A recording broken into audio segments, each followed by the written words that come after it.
श्री नवनाथ कथासार अध्याय 2. दत्तात्रय शंकर यांचे दर्शन सर्व विद्या सिद्ध. या अध्यायाच्या नित्य पठणाने अपार धनप्राप्ती होते व सर्व क्षेत्रामध्ये विजय होतो. अध्यायाला सुरुवात होत आहे. शंकर व दत्तात्रय अरण्यातील शोभा पाहत पाहत भागीरथीच्या काठाने जात होते. वाटेत त्यांचे लक्ष मच्छिंद्रनाथाकडे गेले. कलियुगामध्ये अशी कडक तपश्चर्या केलेली पाहून व त्यामुळे त्याची झालेली विकल अवस्था पाहून त्यांना फारच आश्चर्य वाटलं. मग शंकरानं दत्तात्रयाला एकट्यालाच मच्छिंद्रनाथाकडे चौकशी करण्यासाठी पाठवलं. शंकराच्या सांगण्यावरून दत्तात्रय मच्छिंद्रनाथाजवळ गेले व एवढ्या कडक तपश्चर्याचे कारण त्याला विचारू लागले.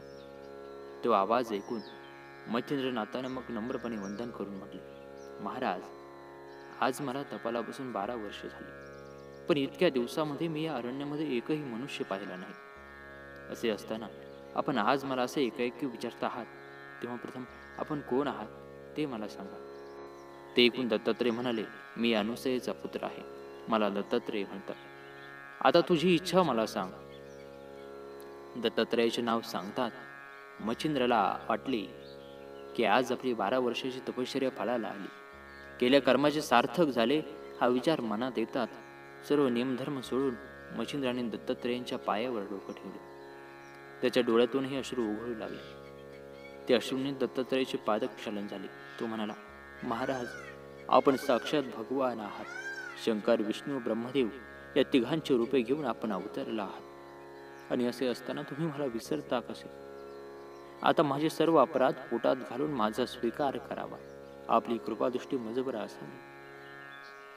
भावनेच्या वेगात मच्छिंद्रनाथ पुन्हा पुन्हा पाया पडू लागला. ते पाहून दत्तात्रयाला गैवर आला. तो त्याला म्हणाला, आता तू चिंता करू नकोस, तुझी सर्व इच्छा पूर्ण होईल. असं त्याला सांगून मग समजावून दत्तात्रयाने आपला वरदहस्त त्याच्या डोक्यावरती ठेवला, कानात मंत्रोपदेश दिला.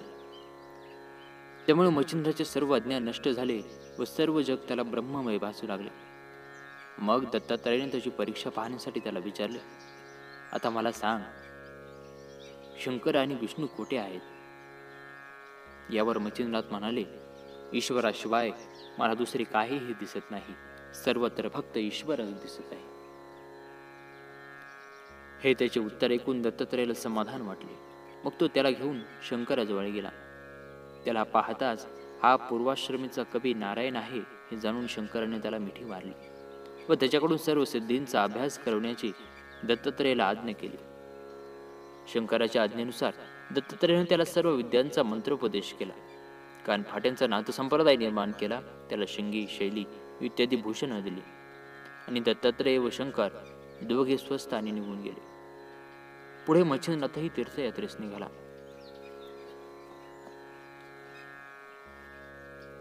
तीर्थयात्रा करीत करीत तो पुढे सप्तशृंगीस आला. तेथे त्याने मोठ्या भक्तीने अंबेचं दर्शन घेतलं व तिची स्तुती केली. त्यावेळी त्याच्या मनामध्ये आलं की साबरी विद्या आपल्याला पूर्ण अवगत झाल्यावर आपण त्यावर कविता करावी. ही कविता लोकांना उपयोगी पडेल असं त्याला वाटलं. परंतु दैवता अनुकूल असल्याशिवाय कार्यसिद्धी व्हायची नाही अशीही त्याला एक शंका होती. त्यामुळे त्याने अंबेजवळ 7 दिवस अनुष्ठान केले. तेव्हा अंबा त्याच्यावरती प्रसन्न झाली व तिने त्याला अनुष्ठानाचा हेतू विचारला. मच्छिंद्रनाथ म्हणाला, मातुश्री, साबरी विद्येवर गाव करावे असे माझी इच्छा आहे. तेव्हा माझी इच्छा पूर्ण होण्यासाठी आपण मला उपाय सांगा. मच्छिंद्रनाथाची मनोकामना ऐकून ती पूर्ण होईल असा अंबेनं आशीर्वाद दिला. मग ती त्याला मार्तंड पर्वतावर घेऊन गेली. तेथे एक मोठा नाग वृक्ष होता. ते बीज मंत्रांनी हवन केल्यावर त्याला तोच वृक्ष सुवर्णासारखा दैदिप्यमान भासू लागला. तसेच त्या झाडाच्या फांद्यावर अनेक दैवतही बसलेली दिसू लागली. देवीने त्याला दैवताची नावे सांगितली. हा चमत्कार पाहून त्याला फार आश्चर्य वाटलं. ती सर्व दैवत मच्छिंद्रनाथाकडे पाहत होती, पण बोलत मात्र नव्हती.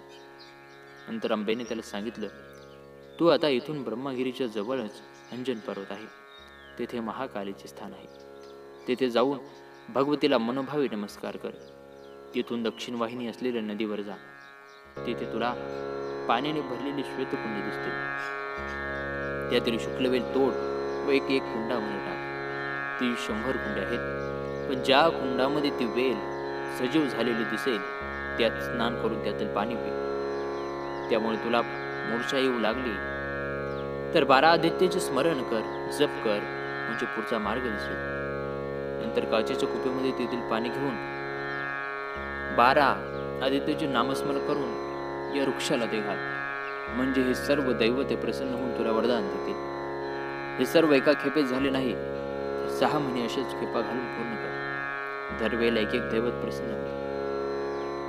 अशा तऱ्हेने त्याला साबरी विद्येचा मार्ग सांगून देवी आपल्या जागी परत गेली. मग मच्छिंद्रनाथ अंजन पर्वतावर गेले. तिथे त्यांनी महाकालीचे दर्शन घेतले. शुक्लवेल घेऊन कुंडे पाहू लागले. तेच त्याला 100 कुंडे दिसले. त्यात त्याने शुक्लवेल टाकला. पुन्हा येऊन पाहू लागला तेव्हा आदित्य नावाच्या कुंडामध्ये टाकलेल्या वेलाला पाणी फुटलेले त्याला दिसले. तिथे त्याने स्नान केले. नंतर त्यातील पाणी पिताच त्याला मूर्छा येऊ लागली. म्हणून त्याने देवीच्या आदेशाप्रमाणे पुढे 12 आदित्यांचे नामस्मरण केले. इतक्यात सूर्याने येऊन त्याला सावध केलं. त्याची इच्छा विचारून आपला वरदहस्त त्याच्या मस्तकावर ठेवून तुझी इच्छा पूर्ण होईल असा आशीर्वाद दिला. सूर्याने अशा तऱ्हेने वरदान दिल्यावर मच्छिंद्रनाथानं काचेच्या कुपेमध्ये पाणी घेतले व तो मार्तंड पर्वतावर गेला. तिथल्या अश्वत्थ वृक्षाला नमस्कार केला. सूर्याचे स्मरण करून त्या कुपेतील पाणी अश्वत्थाला घालतात सूर्य प्रसन्न झाला व हेतू विचारू लागला. तेव्हा मच्छिंद्रनाथ म्हणाला, कविता करावी असं मला वाटते. तेव्हा तुम्हाला पूर्ण मदत करून माझी मंत्रविद्याच मला सफल करून द्यावी. सूर्याने लगेच त्याला होकार दिला. मग मच्छिंद्रनाथ 7 महिने खेपा घालत होता. अशा तऱ्हेने त्यांनी सर्व देवता प्रसन्न करून घेतली. नंतर साबरी विद्येचा एक स्वतंत्र असा ग्रंथ तयार केला. मच्छिंद्रनाथ तीर्थयात्रा करीत बंगालच्या चंद्रगिरी गावात गेला. त्या गावात सुराज नावाचा एक ब्राह्मण राहत होता. त्याच्या पत्नीचे नाव कीर्तिदेवी होते. तिच्या पोटी नरसिंहाचा जन्म झाला होता. त्या गावात सर्वोदपाळ नावाचा एक वशिष्ठ गोत्री गौंड ब्राह्मण राहत होता. तो मोठा कर्मठ होता. त्याच्या पत्नीचे नाव सरस्वती. ती फार सुंदर होती, तशी सद्गुणीही होती, पण पोटी संतान नसल्यामुळं ती नेहमी उदास राही. त्याच्या घरी मच्छिंद्रनाथ भिक्षेसाठी गेला. तो अंगणात उभा राहून अलख असं म्हणून भिक्षा मागू लागला. तिचा आवाज ऐकून सरस्वती बाहेर आली. तिने त्याला नमस्कार केला, आसनावर बसवले आणि ती भिक्षा घातली. नंतर आपली हकीकत सांगून संतती नसल्याची, उदास असल्याचे सांगितले. तिची अवस्था पाहून मच्छिंद्रनाथाला दया आली. त्याने सूर्य मंत्राने विभूती मंत्रून ते भस्म तिला दिले आणि म्हणाला, हे भस्म रात्री झोपायच्या आधी खाऊन झोप. ही क्षुद्र भस्म आहे असं तू म्हणतही आणू नकोस. हा साक्षात हरिनारायण जो नेहमी उदयास येऊन आपल्याला दर्शन देतो, तोच तुझ्या उदरी जन्म घेईल. मग पुढे मी त्याला उपदेश करेन. त्यामुळे तो जगात कीर्ती मिळवेल. ही सर्व सिद्धी त्याच्या आज्ञेत राहते. असं सांगून मच्छिंद्रनाथ जायला निघाला. तेव्हा तिने परत केव्हा येणार म्हणून विचारले. मच्छिंद्रनाथ म्हणाला, मी आता 12 वर्षांनी परत येऊन या मुलाला उपदेश करेन. असं सांगून तो पुढे निघून गेला. सरस्वतीला भस्म मिळाल्यामुळे फार आनंद झाला. तिने ते भस्म आपल्या पदरामध्ये बांधून ठेवले. मग ती त्याच आनंदात शेजारणीकडे बसायला गेली. तिथे दुसऱ्याही 5-6 बायका गप्पा मारायला जमल्या होत्या. तेव्हा तिने आनंदाने नुकतेच घडलेली सर्व हकीकत सांगितली आणि नंतर ती म्हणाली, त्या गोसाबाने सांगितल्याप्रमाणे भस्म खाल्ल्यावर मला खरंच मुलगा होईल काय? तिचा प्रश्न ऐकून सगळ्या जणांनी तिला वेड्यातच काढले. एक जण म्हणले, अगं असल्या डाकेने का पोरे होतात? अगं हे लोक जादूटोणा करण्यामध्ये पटाईत असतात, लोकांना फसवितात. तू अशी कशी त्यांच्या नादी लागली? आम्हाला काही हे लक्षण ठीक दिसत नाही बाई तुझं. अशा तऱ्हेने त्या सर्वजणांनी तिच्या मनामध्ये संभ्रम निर्माण केल्यामुळे ती अगदी चक्रावून गेली. घरी आल्यावर घराजवळ केर कचरा, शेण वगैरे टाकण्याची खाच होती. त्या उकिरड्यामध्ये तिने ते भस्म काही विचार न करता टाकून दिले. अध्याय 2 समाप्त होत आहे.